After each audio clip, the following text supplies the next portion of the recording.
Едно од омилените овошја во лето, лубеницата, всушност е зеленчук, но тоа не им пречи на жителите од истокот да уживаат во низиниот освежителен вкус.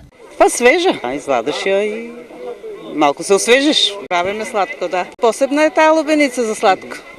Белата лубеница што си е посебно таа за сладко. Си се исече на парчиња, прво си изладе и си ја приготвиме за да се освежиме посебно јадење, па како ужина. Лубеницата е незаменлива за освежување во лето, но и добар пријател на нашето здравје.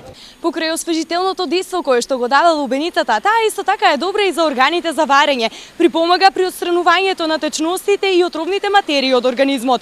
Делува како виагра, а исто така е добар избор за сите оние кои што сакат да ја намалат својата телесна тежина. Иако најмногу во лубеницата има вода, таа содржи и многу витамини и минерали.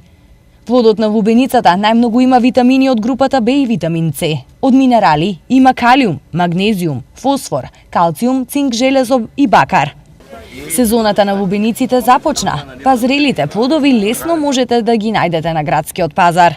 Најдобриот бостан починот ги гејле најблагио. Тај се познава, бостанот може да го приметиш, тај се познава по црна семка и тенка корува. Тоа е зрел бостан, без проблем. Сочен е, убав е за едење, благ. Што најбитно да биде свежа. Значи рачката да биде свежа, да не биде таа што доаѓаат турци од Грција, има рачки што се суи. Таа е значи увоз. Лубеницата потекнува од Северна Африка. Во Европа најголеми производители на лубеница се Македонија, Бугарија, Босна и Херцеговина и Грција.